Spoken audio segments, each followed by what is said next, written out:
let's go ahead and get started. So thank you everybody for being here.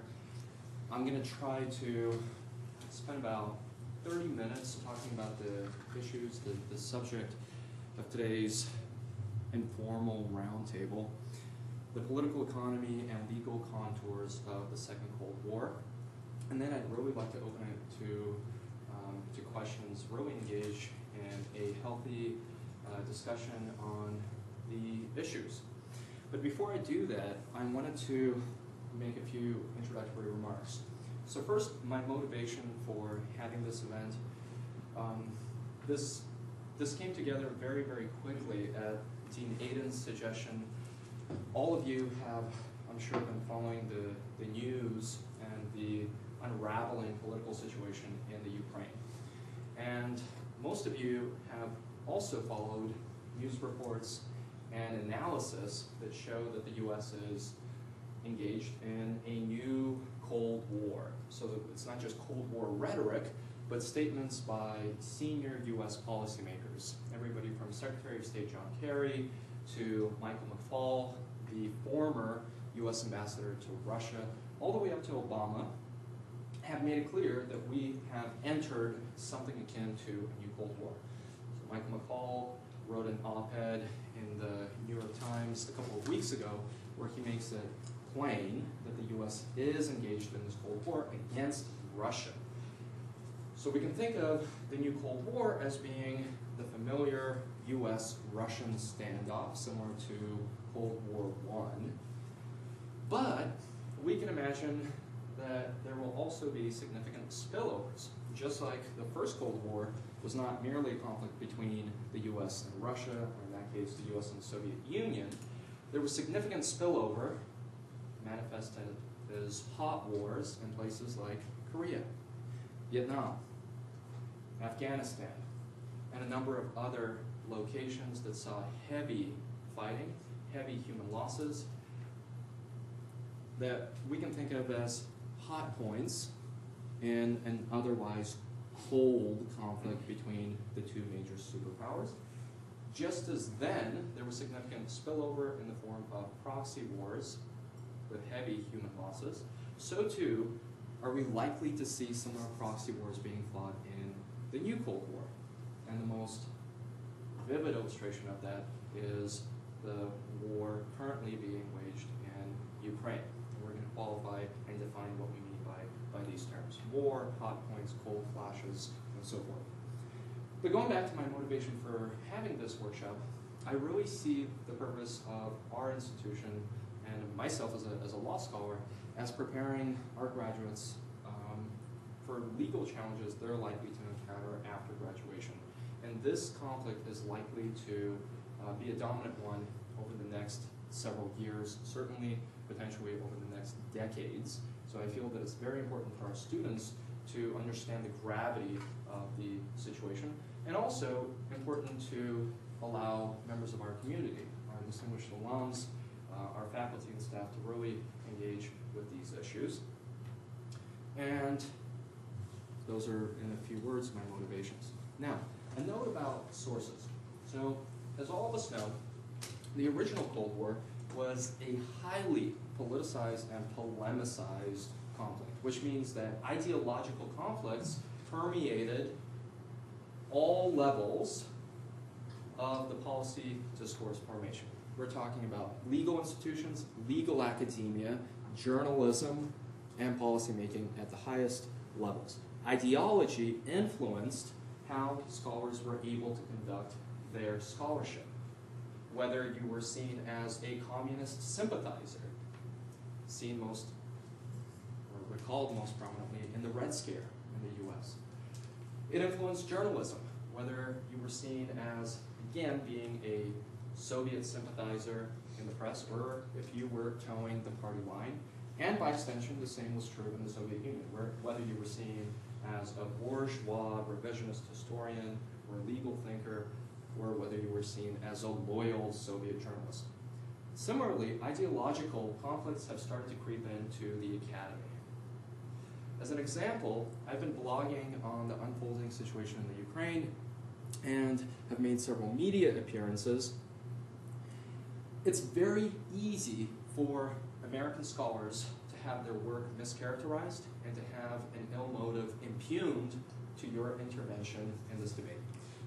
I won't use myself as an example, but I'll invoke the image of a famous, eminent US historian of Russia, a professor emeritus at Princeton and NYU, Professor Stephen F. Cohen, who has written countless books, more than 7 books, I believe, on the history of Russia, a well-respected academic, a former advisor to the State Department and so forth, who has intervened in the debate on Ukraine and has, over the past several months, been characterized as a Putin crony, as a communist sympathizer, because he writes for what's thought of as a left-leaning news magazine, The Nation, and otherwise has had his character assaulted on the pages of eminent newspapers like the New York Times. The very same newspaper which proudly published his op-eds during the original Cold War, the same individual, the same analysis, the same position, now evokes these charges of anti-Americanism, that somehow Stephen F. Cohen, an American scholar of Russian studies, is engaged in some sort of Russian-backed propaganda. How much is Putin paying this guy to say this stuff on the Sunday talk shows? Now, this brings us to the issue of sources. So when we think of the unfolding situation in Ukraine and Russia, it's important to qualify our analysis by acknowledging that there are severe limitations in the information coming out of Ukraine. As an example, CNN is on the ground in Kiev, global correspondents have converged on eastern Ukraine, on Moscow, and the like. We have very little information coming out of western Ukraine. We really don't know what the situation on the ground is in western Ukraine. Similarly, we know that there's a lot of misinformation that is being promoted by Russian news sources, to a lesser extent by European news sources. A certain, I would say, different perspective, and I'll explain this by reference to one of the slides, in US news sources. I'm going to be very careful here with how I characterize them. And certainly gross mischaracterization on all sides coming from Kiev. So the sources that are being published in Kiev are highly partisan and often unreliable as a matter of just empirical fact. In other words, how many protesters are currently in Kharkiv? You're much more likely to get accurate information if you rely on Washington Post reporting than you are if you rely on Kiev-based journalism. So those are just preliminary caveats. Okay, and lastly, just my expertise or my interest in this region. I have about, let's say, 5 years of direct research experience focusing on Russia and the former Soviet space. I've written on the Ukraine crisis, as I mentioned, but this issue also tugs at a very personal core. My family left the Soviet Union in 1992 as a result of civil war in Moldova. That was the result of very similar constellations of factors. Nationalism, Russian-backed aggression, military conflict in the breakaway Transnistria region. And my family came to the US fleeing the persecution, fleeing the violence there. My family, however, is ethnically Soviet, which means that I have Russian family members, Ukrainian family members, and I myself have family members in the Ukraine that are being affected by it. So when I talk about Ukraine, it's important to just put my biases, my motivations on the table, and that is, this issue impacts me directly. I have family in Kiev, in Crimea, in eastern Ukraine. We're all struggling to figure out ways of dealing with this. Okay. With those qualifications aside, let's talk about some mapping.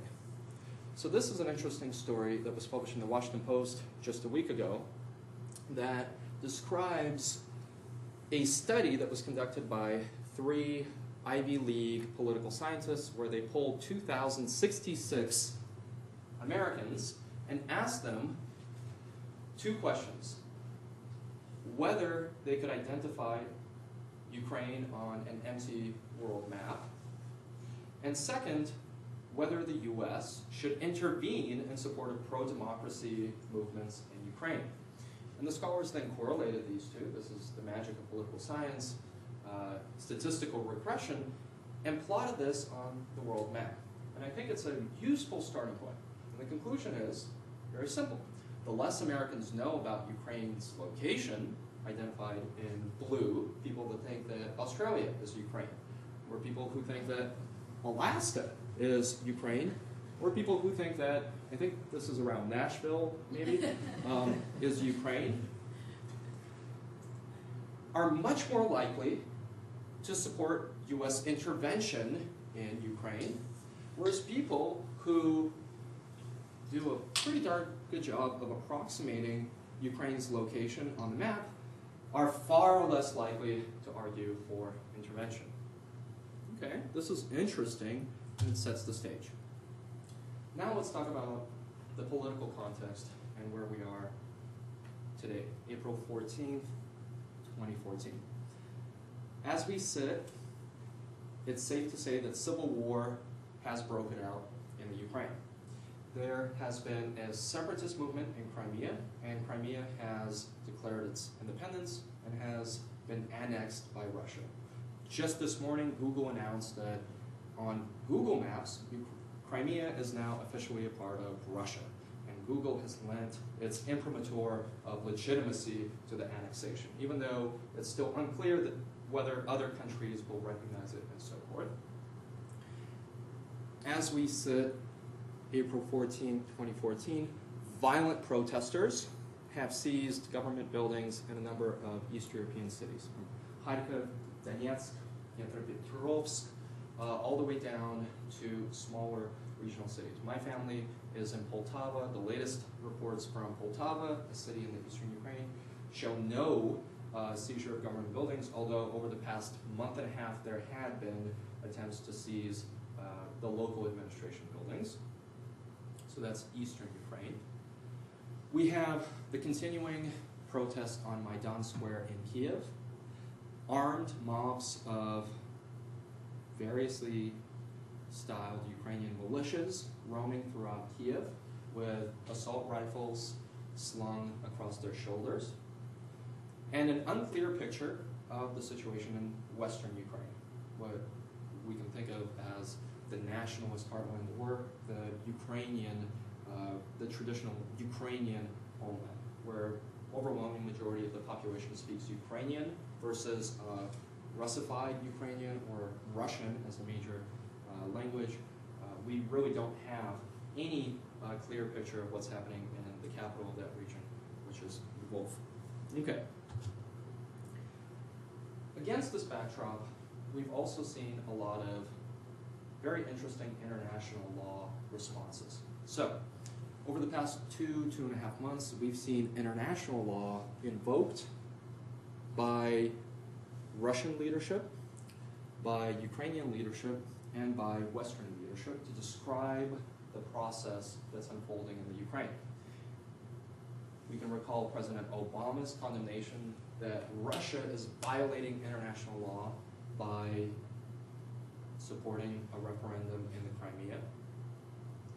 We can recall President Putin's address when Russia was ready to annex Crimea, where he laid out a rather elaborate international law argument for why the annexation was consistent with international law, why the referendum was consistent with international law, quoting at length the US brief in support of Kosovo statehood before the International Court of Justice, so invoking American precedent in Kosovo, in Iraq, and other contexts to justify Russia's actions in Crimea.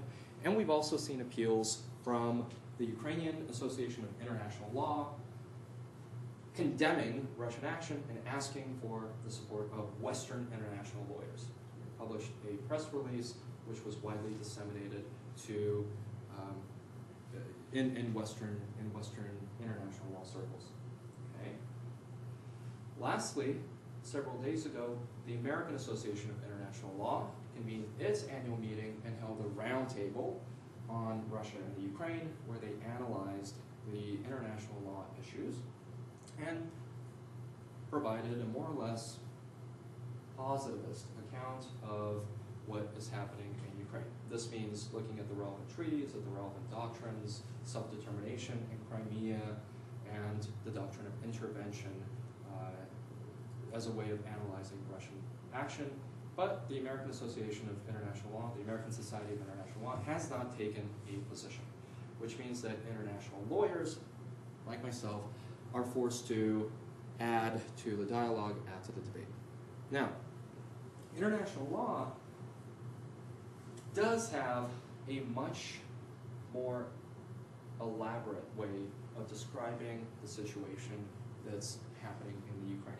And that is the language of colonialism and what's known as third world approaches to international law. A group of scholars who have tried to internalize post-colonial critiques, the non-aligned movement in the Cold War, in the original Cold War, and the decolonization movement in the 1960s and 70s to level a comprehensive critique against the UN system and against international law as a whole, exposing its colonial underpinnings.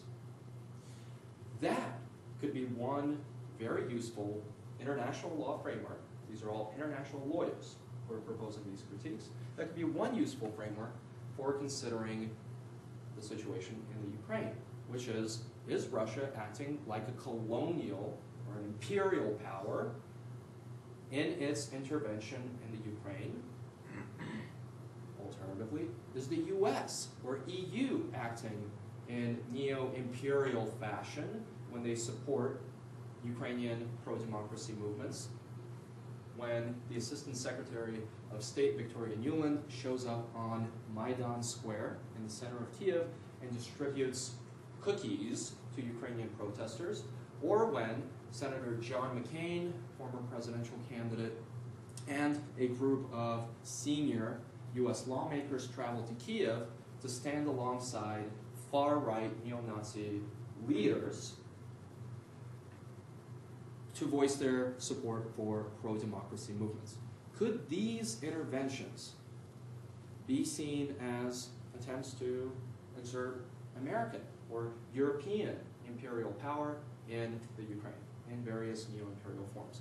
Those are very important questions, and thus far, the critical school of international law has remained largely silent on this issue. Okay. Without that critical intervention, we're left in a very troubled world. We're left in a world that describes the history of international law in very linear terms that actually don't do a good job of explaining or predicting future developments. And the linear history of international law could be described as follows. There was this important historic conflict in Europe known as the 30 Years' War from 1618 until 1648 that resulted in the Peace of Westphalia and the birth of the modern nation state, where each nation, let's say the Poles, let's say the Ukrainians, let's say the French, are entitled to their own state as a legal form under international law. And the Westphalian system, in many ways, continues to this day. It stands for the proposition that states are nominally equal sovereigns under international law. Poland, under international law, has equal status to the United States. It can enter into treaties on equal footing with the United States. Mauritania, or some smaller state, has equal standing under international law as China, equal to that of China in challenging another state's actions on the international arena. This is the notion of equal sovereignty. Okay, so we have the Peace of Westphalia. It continues throughout the long 19th century.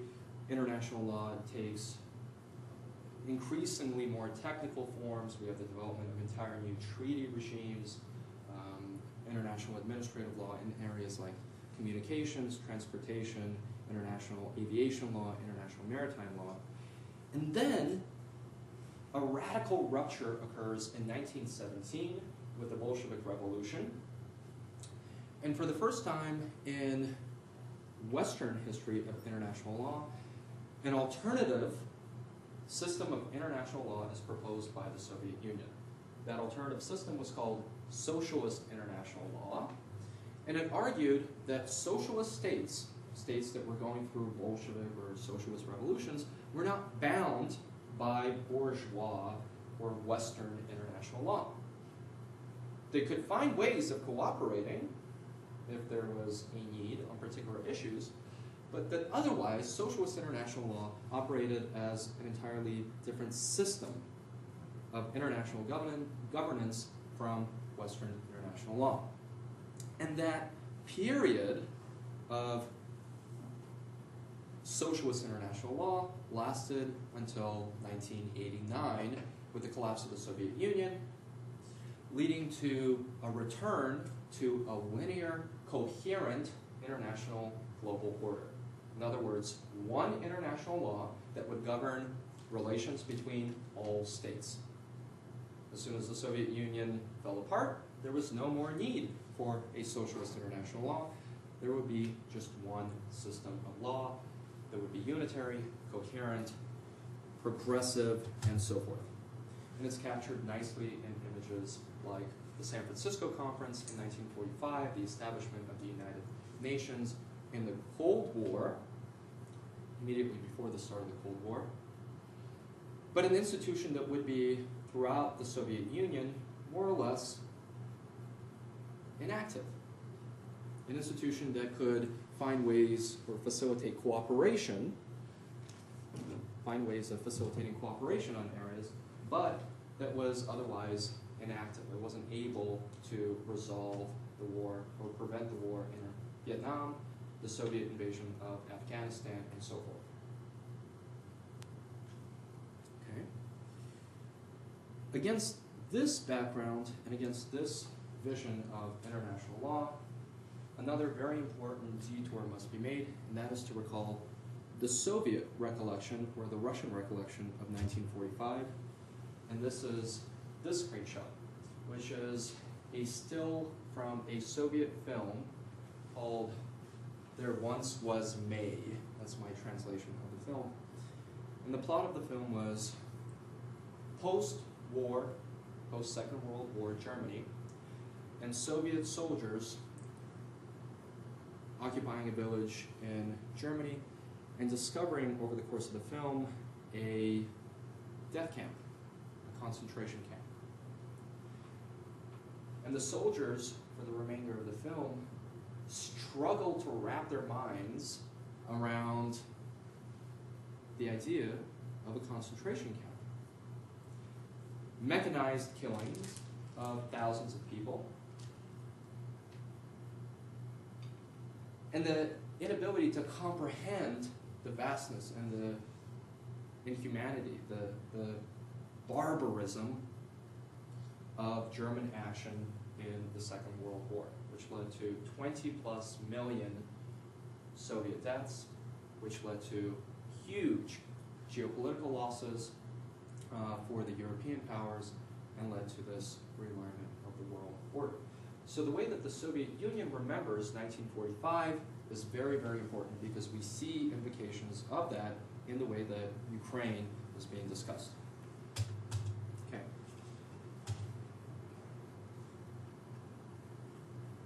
My argument with this presentation is that we need to make a much sharper return to history. So I've already alluded to a group of scholars in international law. We can think of them as new approaches to international law, third world approaches to international law, new approaches to global governance, and so forth, who are engaging with these important issues from an interdisciplinary historical perspective. But my argument here is that we need a far sharper turn to history as a way of informing our international law positions. And this is important for a couple of reasons. One is, it's important to correct the historical record. So the first is the most obvious one. We need to get history right. How does it play out in the Ukraine? Example, over the past couple of months, and I'll ask you, maybe I'll conduct a poll. How many of you have followed the rise of far-right neo-Nazi groups in the Ukraine? So maybe 2 or 3 people. The rise of the far right, including the political parties Svoboda and Pravый Sektor, or right sector, is a sobering reminder of the ever-present nature of evil in the world. And I'm not worried about putting it that bluntly. These are neo-Nazi groups. Their political platform is the expulsion of Jews from the Ukraine. Their political platform is the prohibition of the Russian language. And these are the groups who are armed and currently roaming throughout Kiev. Documented press reports show them growing, holding marches through the center of Kiev as recently as several weeks ago. And they're growing in terms of popularity and power in Western Ukraine. These are the same folks that John McCain was photographed next to just several months ago. The neo-Nazi groups claim as their leader an enigmatic Ukrainian by the name of Stepan Bandera, who was a leader of a militia during the Second World War that fought for Ukrainian nationalism with the Nazis against the Soviet Union. They were Nazi collaborators. Like all Nazis in the Second World War, and like the Western fight and the Soviet fight against Nazis following the Second World War, they were seen as a mortal threat. I don't know if many of us recall the post-war battle against fascism and Nazis, specifically Nazi collaborators, but it continued for decades after the conclusion of the Second World War. Israel had a highly publicized trial of a Nazi war criminal, Eichmann, who was captured by Israeli commandos in South America, brought back to Israel, tried, and executed. America, the Soviet Union, the West, had a very bloody battle with Nazis up until very recently. In fact, the film *Inglourious Bastards*, I don't know if any of you have seen it, the Quentin Tarantino film, it tried to even capture the fun and the moral righteousness of hunting and killing Nazis. Not for any political or moral reason, but because these were bearers of very evil ideas that had shown themselves historically to result in gross violence.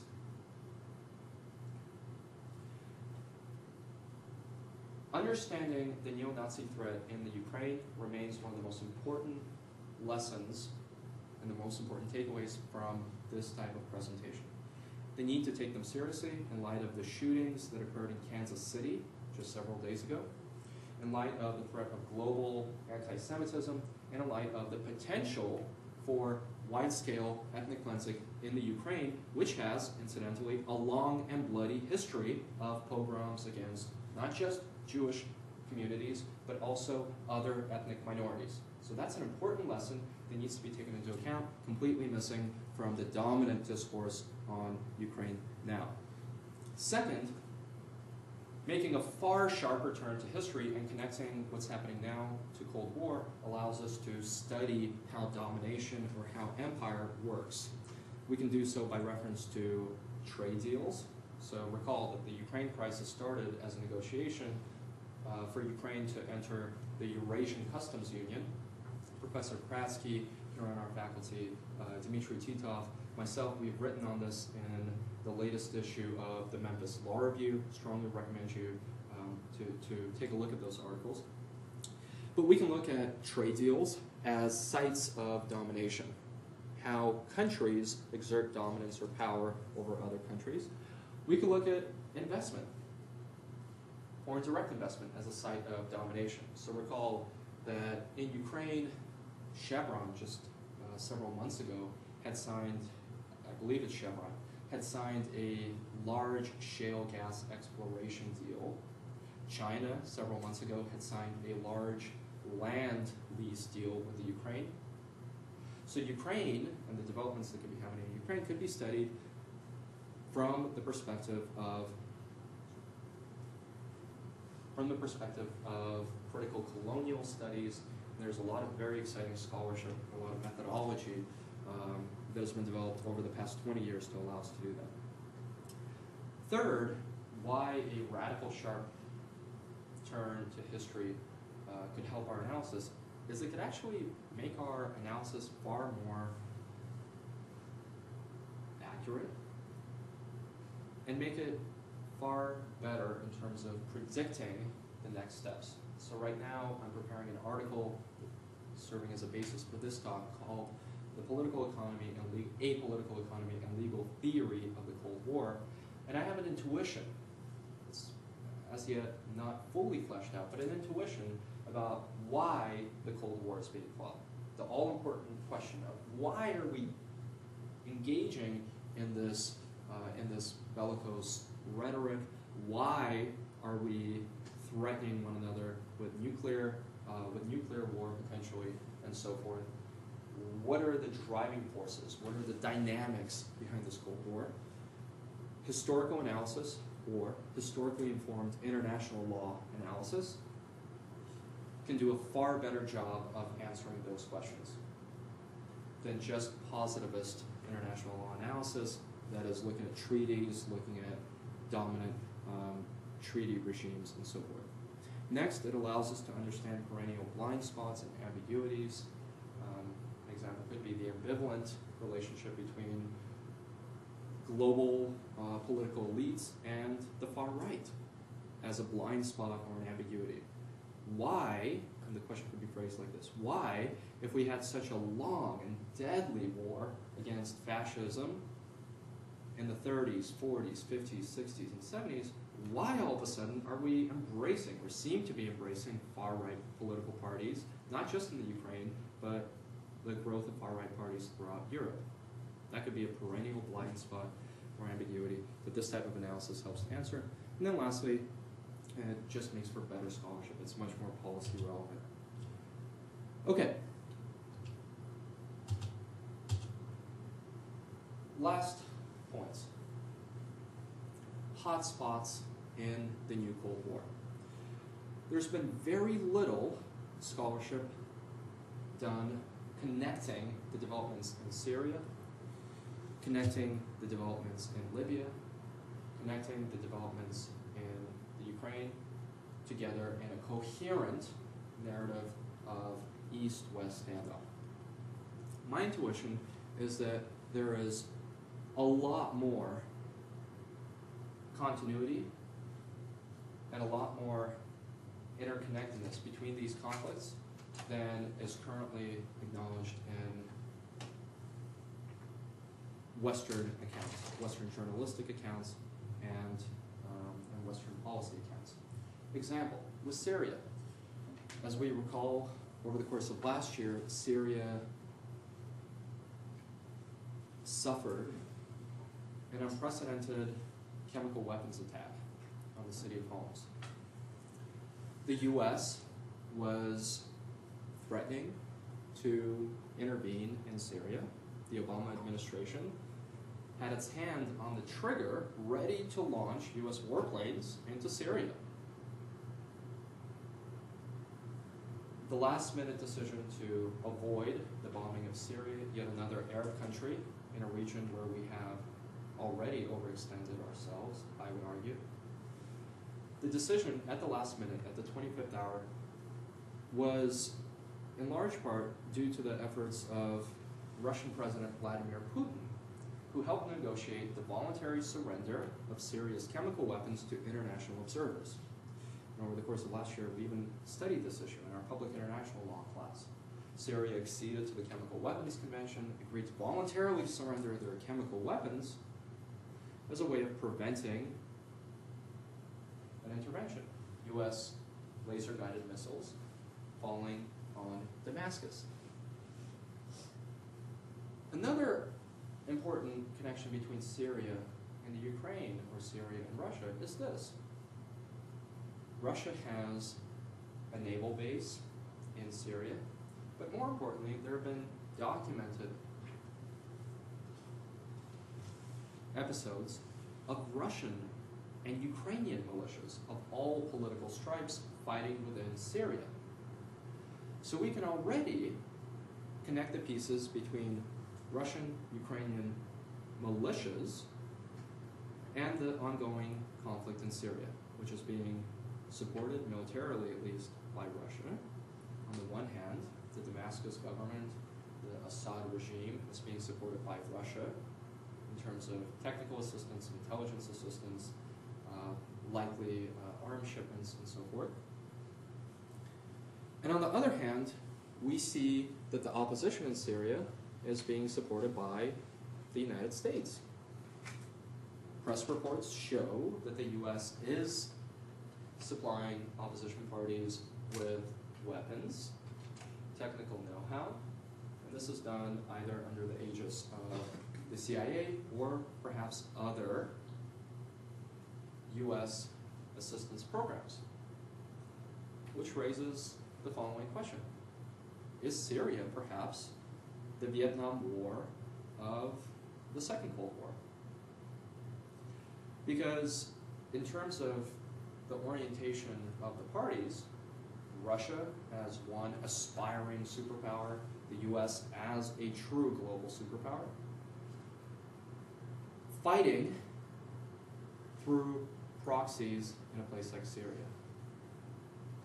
That's a question that deserves greater attention. The same could be said with Libya. As we recall, before 2010, Russia had working relationships with the Gaddafi regime. Russia was against unilateral intervention in Libya and lobbied hard for Western powers to use the UN apparatus to secure a resolution to impose a no-fly zone over Libya.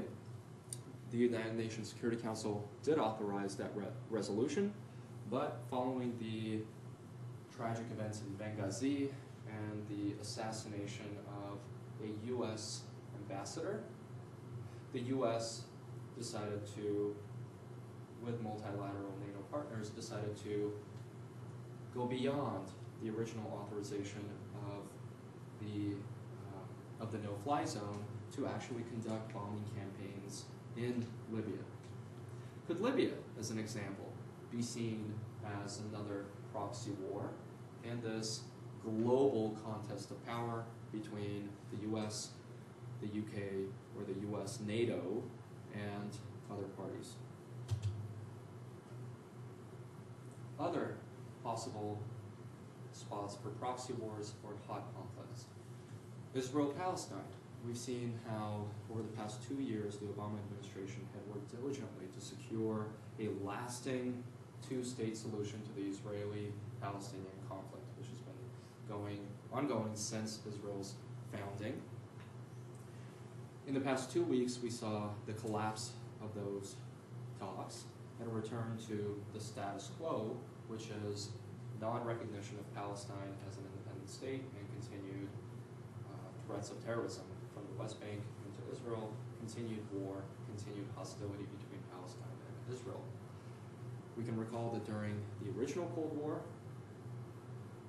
the 20th century's Cold War, Israel and Palestine, or Israel and Egypt, Israel and the Arab League, were recurring battlefields in the Soviet-US conflict.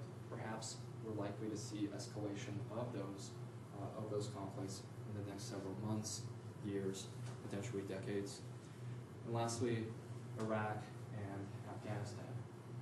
We know currently that the U.S. has withdrawn from Iraq, is winding down its war in Afghanistan. Afghanistan, which has been the subject of foreign occupation now for three decades, actually 4 decades, since the early 80s invasion of by the Soviet Union, we can say 3 decades. Civil war in the 1990s and the US occupation throughout the 2000s, continuing to this day. Following the final return of US troops home, what will Afghanistan resemble?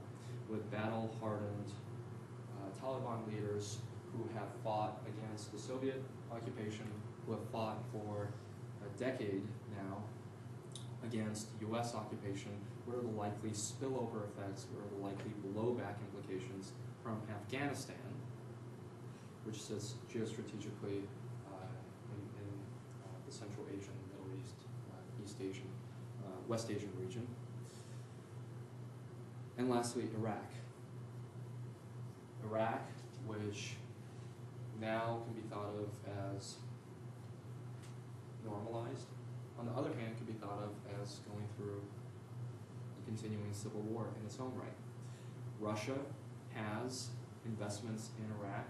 Several weeks ago, the first Russian energy project was finally put online. Russia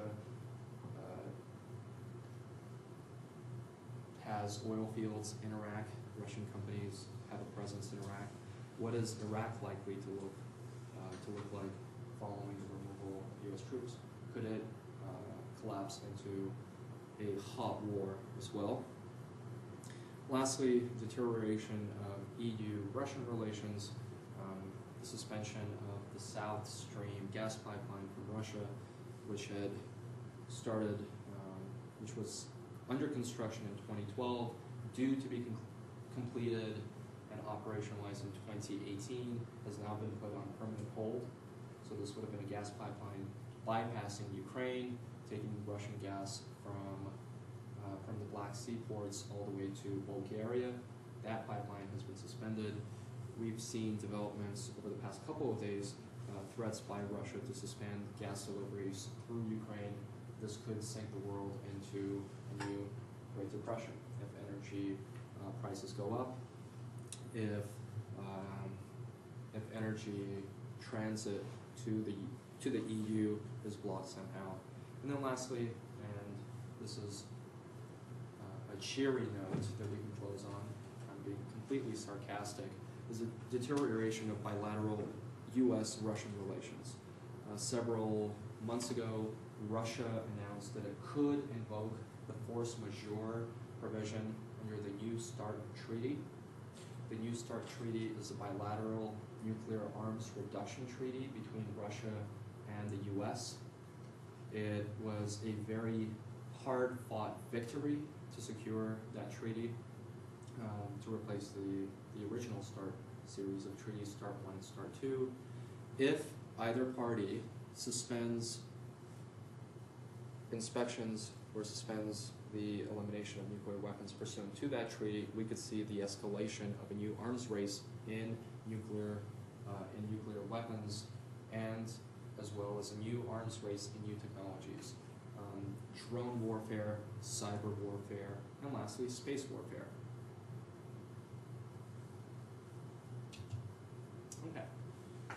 So that's the end of the official presentation, or mapping, the laying of the land.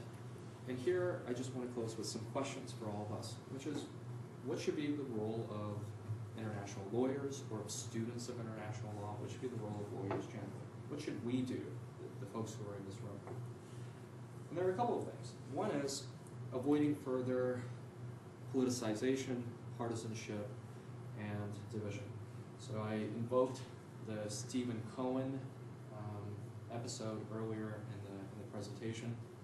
I myself entered into the conversation. I blogged on the developments in the Ukraine. A colleague here in the U.S. picked up one of my writings and described it as a comprehensive critique of U.S. international lawyers, which was not the intended thrust of my intervention. That's not what I was doing, but it's very easy to see how something could be mischaracterized and immediately attached to some sort of a political orientation. My own politics are very ambivalent on this issue. I'm a loyal, very patriotic American. I really believe in defending American interests within the framework of international law. I have zero connection to Russia, Russian policymaking, and so forth. But it's very easy to see how a junior Russian-speaking post-Soviet international lawyer writing from within a US law school is advocating one position instead of an official US position. I think in this debate, the more we can do to avoid branding positions as an official US position or as a Russian position, the better equipped we'll be as lawyers, as policymakers, and so forth. And the reason for that is there simply isn't a coherent US position or a coherent Russian position. That's a myth. The second is education, doing what we're doing here, which is learning about the issues, trying to see the likely fallout, blowback, the likely next steps. What is going to happen in Ukraine over the next several months as we head into the May 25th elections. Next is self-critique. Notice how within my presentation I went back to international law and I exposed the limitations of international law in analyzing complex, multidimensional phenomena like the Ukraine-Russia crisis. International law actually is overall very ill-equipped to deal with these challenges. It's important to take note of that and to critique international law, to develop new methodologies for tackling this on. That's an important step. And a few more, intervening in policy dialogue for those of you who have access to policymakers, who have the ear of policymakers. Absolutely, intervening in policy dialogue, shaping the developments on the ground and so forth. And the last is critiquing journalistic myopia. And here I'll close with three images, very, very famous images. And the first is in April 2003 image of the toppling of the Saddam Hussein statue in central Baghdad. All of us recall this image. We saw this televised live from Baghdad on August 9, 2003. And if all of us recall, I certainly do, this is the image that we saw. Lots of people toppling Saddam, popular unrest, but general gratitude for the US presence. This was the same moment from a slightly different perspective. The same exact moment, April 9th, 2003, put next to one another, panning the camera angle slightly. We see that the actual support for the toppling of the statue was nowhere as uniform, nowhere as widespread as is suggested in this picture.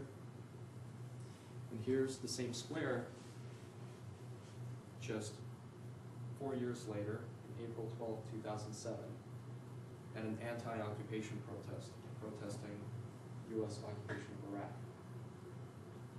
So perspective, and this is why I was cautious when I described the US journalistic coverage of the crisis in Ukraine and Russia. US journalists are doing a very, very good job overall, struggling with misinformation from Russia, from the EU, from Kiev, and so forth. They're risking their lives in Kiev and should be commended for that. But at the same time, the lens that American readers are seeing the developments in Ukraine through is very, very limited. Not necessarily inaccurate, just limited. And by being limited, we have a myopic vision. We're getting truth, but it's in on a small range of issues, on a small slice of the picture. We need to be much more insistent that we get a full panoramic account of the developments happening in Ukraine, Russia, as we head into the Cold War. We need to be insisting on that from our policymakers, from our journalists, and from one another, from ourselves. Okay, now let's have a conversation. I'd really like to get some questions and really engage with you on this. Yeah. Going back to your opening remarks about the American politicians criticizing Obama, it seemed to me up to that point, America was becoming more isolationist. And I think if you look at the politicians, I call them the neocons. The neocons are kind of hiding after the disaster of Iraq. but it's Lindsey Graham, John McCain, Ted Cruz. They're criticizing Obama, mainly just to put a dagger in his heart, I think, because if I'd been Obama, I would have invited them to the White House the next day and said, okay, what are your plans to invade Russia? What do you want to do? Is it not that they're really ginning this up for domestic political considerations? That's a great question. Absolutely, there's a domestic political component in this on all sides, Yeah. on the Russian side and on the U.S. side. So on the Russian side, this Ukraine conflict has played very well into Putin's hands. His popularity has surged. Nationalism, patriotism in Russia is palpable. During the Crimean annexation, people were genuinely crying in the streets as far away as Vladivostok. The Crimea had been returned to the Russian motherland, and that can be translated into domestic support for Putin or a Putin replacement for the next, let's say, several political administrations. With U.S., I think it's a lot more complicated because the U.S. political landscape is so much more complex. So whether they are neocons, I really like that term, or whether they're just the same neocons is open to interpretation. So the person who's the go-to person in the Obama administration on Russia, Ukrainian, on the Russian-Ukrainian issue is Victoria Nuland. Victoria Nuland can safely be branded a neocon. She worked in the Bush administration. She's married to Robert Kagan, the Project for a New American Century. This is a dyed-in-the-wool neocon by reference to the traditional understanding of what neocon is, drawing on American political science literature. She's a neocon, and she's driving U.S. policy on Russia. Michael McFaul, the former U.S. ambassador to Russia, could be safely put into a neocon or a softer, more pragmatic version of neoconservative thinking. What is neoconservative thinking? Just for those of you who may not know the term, this is a political theory advocated by folks like Dick Cheney, Scooter Libby, and the like, originating, incidentally enough,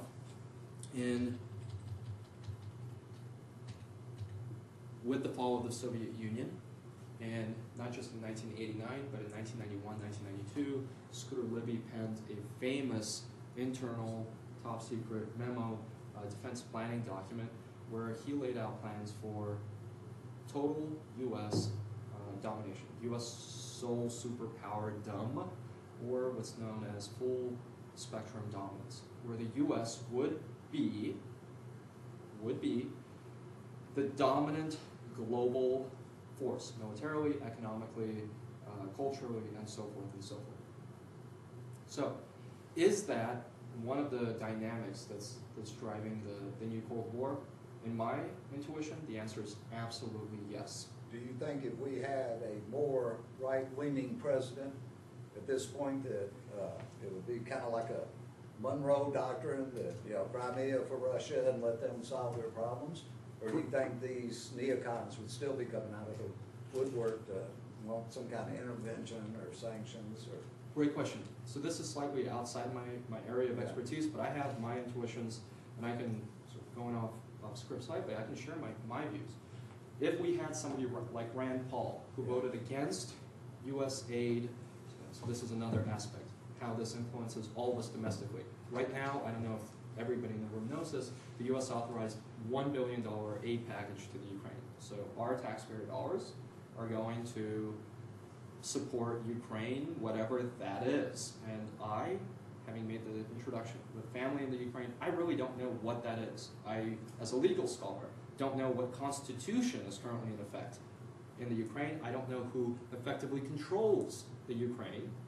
The U.S. is sending $1 billion to the Ukraine. Rand Paul voted against it. Would U.S. policy be radically different under, let's say, a Rand Paul administration? I don't think so. I really don't. The reason for this is Obama, if we recall, ran on very strong sort of isolationist notes. He had an isolationist program. End the war in Iraq and Afghanistan, bring in the troops home, rebuild America, and the best offense is defense. That was the Obama 2007, 2008, 2011, 2012 campaign brand, bring our troops home. Under Obama, we have expanded U.S. presence in different theaters of war. Under Obama, we have seen the escalation of a new Cold War. In the words of some analysts, the worst geopolitical crisis in the 21st century. Worse than Iraq, Afghanistan, in my assessment, worse than all of them combined, because we have the threat of nuclear war. And the hunt for Red October contingencies, where you have a rogue Russian general on a nuclear-armed submarine who presses a button taking out a U.S. city, are real threats. The threat of a Ukrainian neo-Nazi commando going into a village and executing Jewish villagers are real threats. But to answer your question, would the policy be different? I think the answer is yes, if the American people actually knew what the policy was, if the American people actually understood the stakes. Again, going back to the original slide, if you recall. So how the less Americans know about Ukraine's location, the more they want the U.S. to intervene. The folks in this room, right, who know that Ukraine is this breadbasket of Europe, that is the source of Russian civilization, that Kiev is the mother of all Russian cities, who know the close historical, cultural, economic ties between the Ukraine and Russia, Americans who know this is an American study, don't want the U.S. to intervene. But folks who think that the Ukraine is in Madagascar are perfectly fine with intervening and sending $8, because $1 billion isn't all that much money. If you allow me one more question off message, I'll let you get back on message. Now, this all started with the Crimean crisis. Do you think that the plebiscite was legitimate for them, joining the Soviet Union? That's a great question. So for them joining Russia, that's a great question. So, as a lawyer, as an international and comparative lawyer, we can go back to legal texts. So this is our bread and butter. By reference to the Ukrainian constitution, the referendum was illegal. By reference to the Ukrainian constitution, the Crimean referendum was illegal. However, by reference to the Ukrainian constitution, then in effect, the removal of Yanukovych was also illegal. By reference to the same constitution, that constitution required 75% of parliament to vote for a new president, essentially, to remove the president, something akin to impeachment. When the vote was held, it was close to 75%. I think it was 73%. But it wasn't quite 75%. Was that legitimate? Well, we're within the halls of law school. The answer is no. If it's not 75%, there's no, you almost won the election, so we're gonna do away with the Constitution. But so to answer the question, was the referendum permissible under Ukrainian law? The answer is absolutely no. But so was the removal of Yanukovych and the appointment of Yatsenyuk. That also violated the Ukrainian constitution. Similarly, was it permissible under international law? And here's where international lawyers are in a quandary. This is a paradox of all paradoxes, a riddle of all riddles. Russia, President Putin, in justifying the referendum, in justifying the annexation, invoked the Kosovo precedent. In Kosovo, the U.S. supported unilateral declaration of independence by the Kosovars from Serbia, supported Kosovo militarily, and then advocated in the International Court of Justice for Kosovar independence, Kosovar statehood, as well as politically, diplomatically advocated for recognition by a large number of the world states. The U.S. invested significant international law and diplomatic resources to support Kosovo. And Putin, in his address to the Russian people, to a global audience, invoked that precedent. He cited the U.S. brief in support of Kosovar statehood, and it said, in no uncertain terms, that a referendum in violation of a state's constitution is perfectly fine. A declaration of independence, to be more specific, to be more precise, to be more specific. A declaration of independence that goes against the will of the people of Serbia is perfectly fine. That's the case. The referendum in the Crimea, if it could be said to have gone against the will of the overwhelming majority of Ukrainians, under the Kosovar precedent, is perfectly legal. But that obviously opens a Pandora's box of different international law issues, going back to sort of the limitations of international law generally. Great questions. Thank you. Yeah. I agree. Do you think that the role of the UN will be allowed to be quiet and absent this time with both sides calling on? You get the Russians already wanting intervention on these deadlines that were given by Ukraine. You get the Ukrainians hoping for deployment of peacekeeping forces. You think that they're going to be able to be the quiet force, or do you think that will change this time? That's a great question. So the United Nations has always been, since its inception, an imperfect institution. It's not democratic. Everybody in the room knows that. There are 5 permanent members of the Security Council who, on the big issues, call the shots. It's not a democratic institution. And for the overwhelming majority of its existence, 2 of those 5 members, the US and Russia, have stood on opposite sides in the original Cold War, including now. So is there hope that the UN could be revived as an institution to actually resolve these?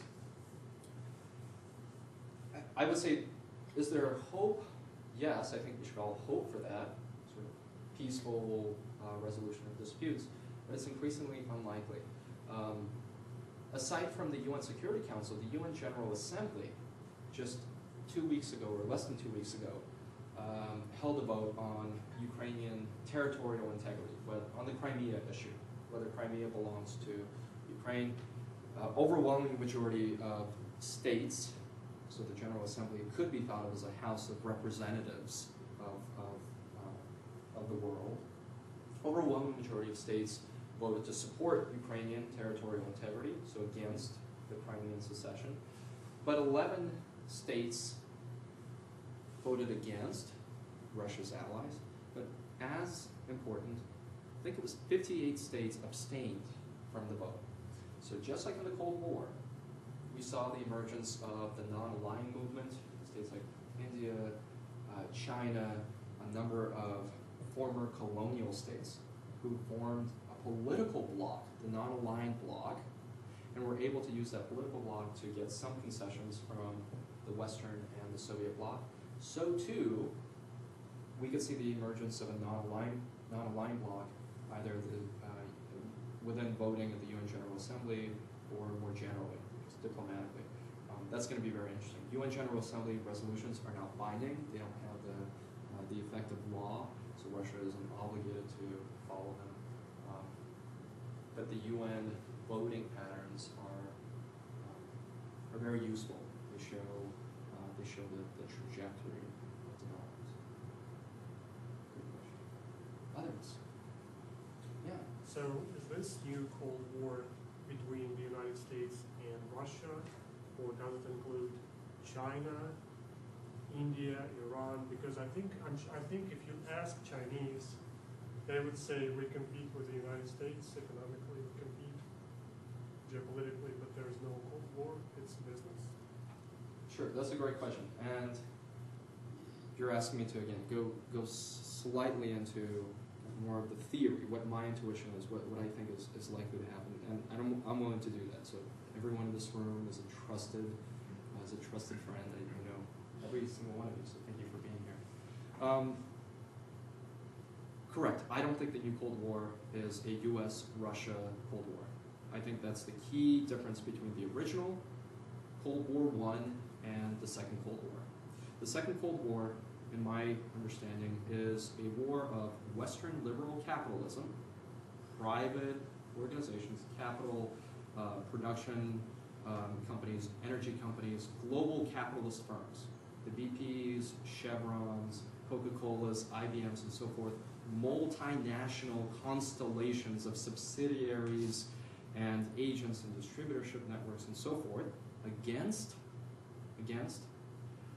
economic threats from China, Russia, Brazil, India, the BRICS countries, and included with that could be Iran, included within that could be Pakistan, sort of large in absolute terms economies, but small economies in relative terms.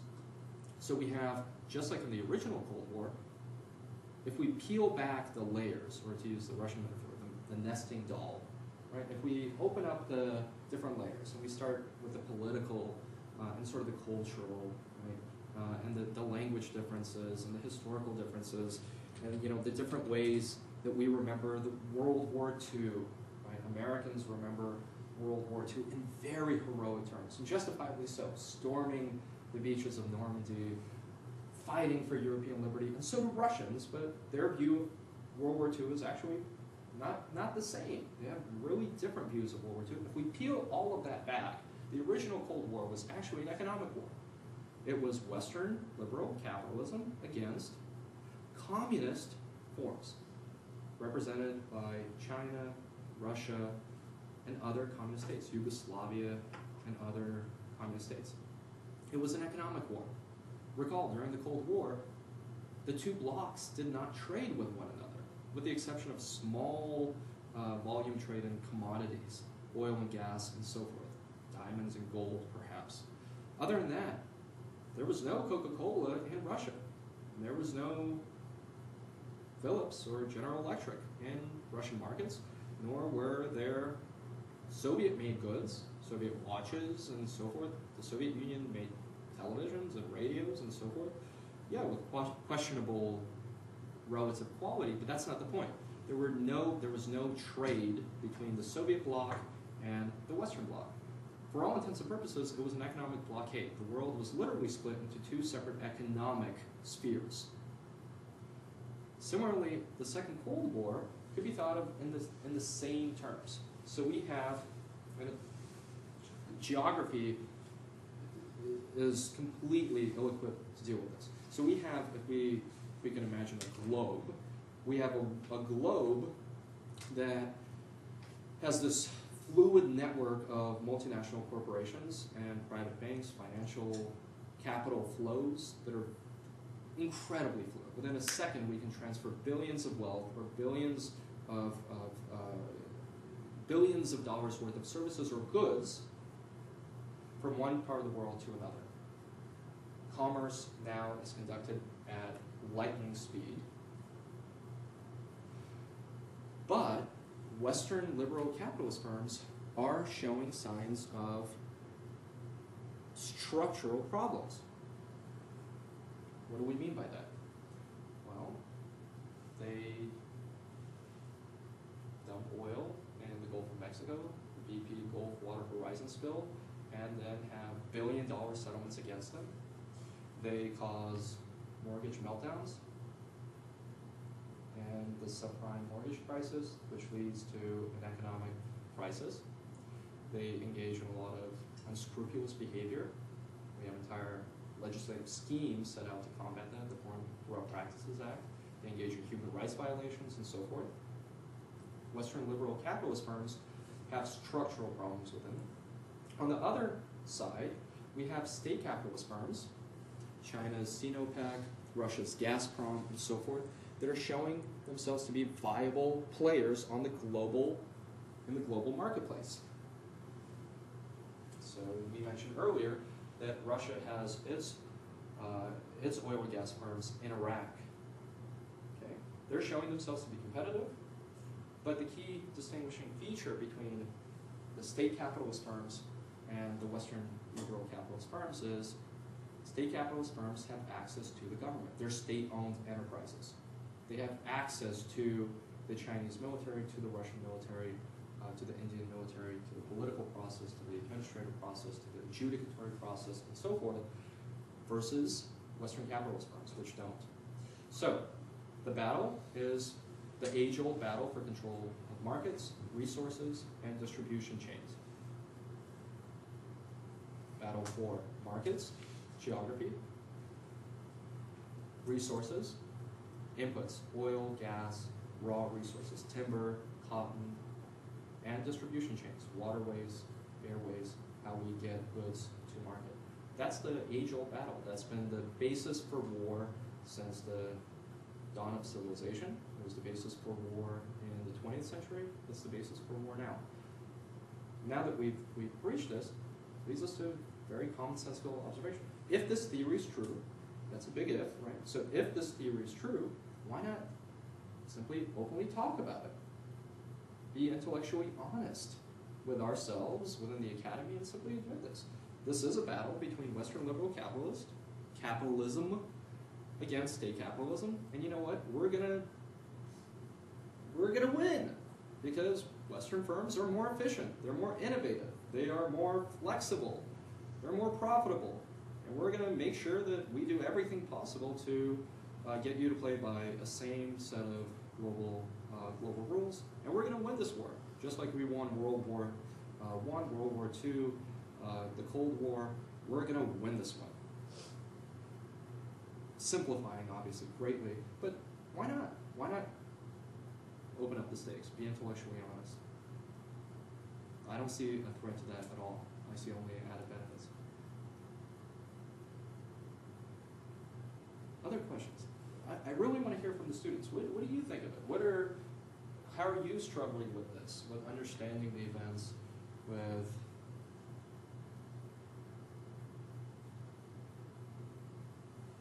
framing them, with using what you learned in law school to understand World War II?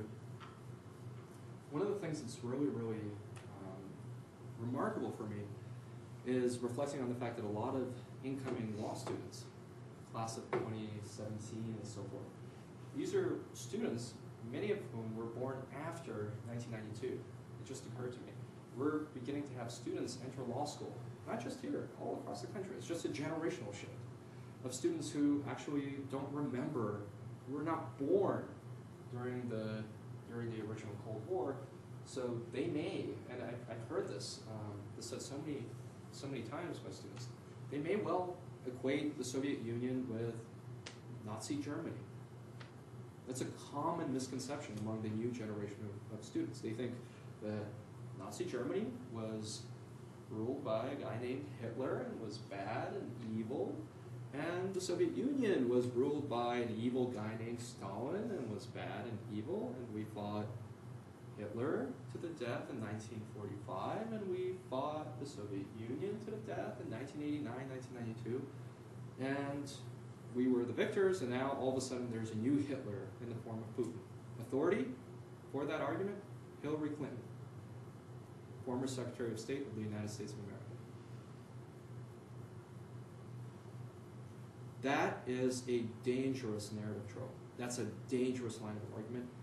Secretary of State, former Secretary of State Hillary Clinton, knows history much better than that. Allowing those arguments to even come out or enter into the policy discourse is dangerous.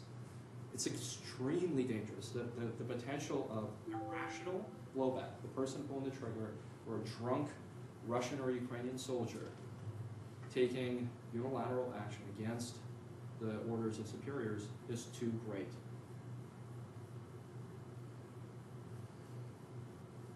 Yeah? Don't you think that by talking about a new Cold War we might be building, sort of facilitates a self-fulfilling prophecy? If we keep talking about all those dangers, we might be encouraging, we might be creating those dangers?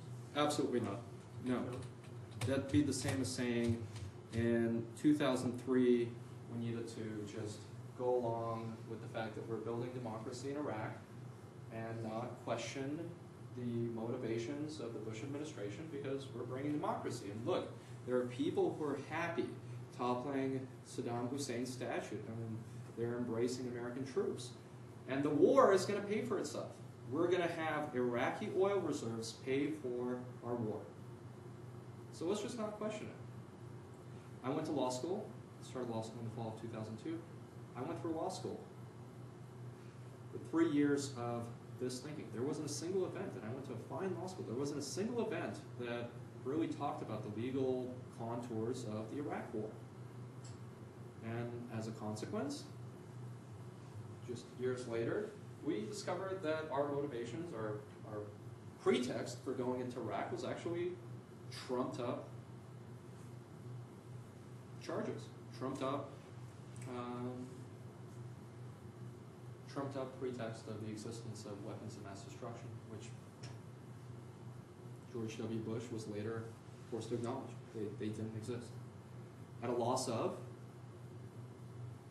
close to 5,000 U.S. men and women killed. Tens of thousands of U.S. men and women injured or wounded warriors at a loss of $5 trillion of U.S. taxpayer money. This is the latest estimate. Those are the costs of adopting a neutral position or adopting a very sort of casual and permissive position with respect to the statements coming from these administrations. The clearest example I can come up with, is the latest testimony of Assistant Secretary of State Victoria Nuland to the Senate Foreign Relations Committee, where she announced that the U.S. is going to engage in the new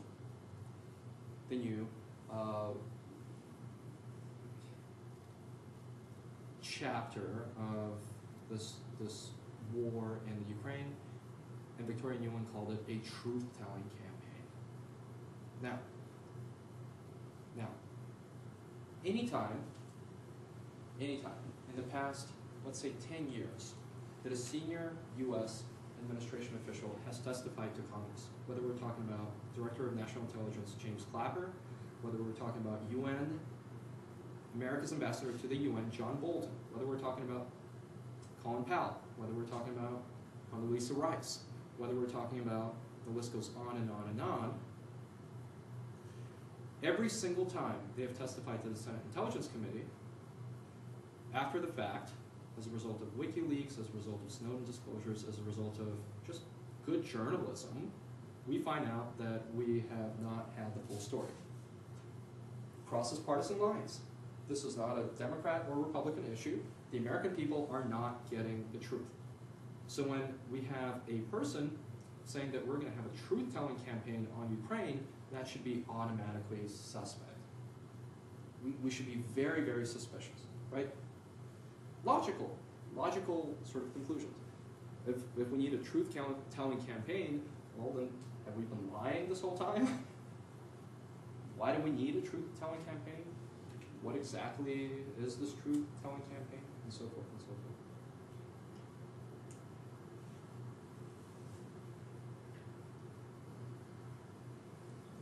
Other questions?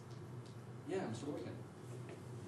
I know you said it's your opinion that you think the West would come out victorious in another Cold War, but I know China is a significant holder of our debt. So what happens if China sides with Russia, and by them holding our debt, and could you see it foreseeable that they start to devalue our currency? Like, how do we win then? That's a great question. So, with respect to global monetary policy, I am not an expert. That's far outside of the range of my expertise, so I don't know what the outcome would be of floating China's currency or of a currency war between the U.S. and China beyond just generic background knowledge, reading the news and The Economist and so forth. I'm really not an expert on those areas. But you're absolutely right to pick up on the Chinese-Russian realignment. And so what we've seen over the past couple of months is the more that the U.S. has alienated Russia, and a lot of it is reciprocal, the more that Russia has alienated itself from the U.S., the more closely it has been working with China. It's announced a series of large-scale infrastructure projects with China, new pipelines, new rail transit. If you recall, over the last couple of weeks, NASA announced that it's suspending space cooperation between NASA and the Russian Space Agency. Immediately on the heels of that announcement, Russia announced a new partnership with the Chinese Space Agency. The U.S. does not have, as far as we know, a new delivery vehicle for space. The space shuttle program is retired. America doesn't have a way that we know of to get astronauts, U.S. astronauts into space. Maybe, like in Armageddon, we have a series of new space shuttles that are ready to be launched right now. You never know. It wouldn't surprise me at all if we do. But we're definitely seeing evidence of closer Chinese-Russian relations in economic and political and in military terms and so forth.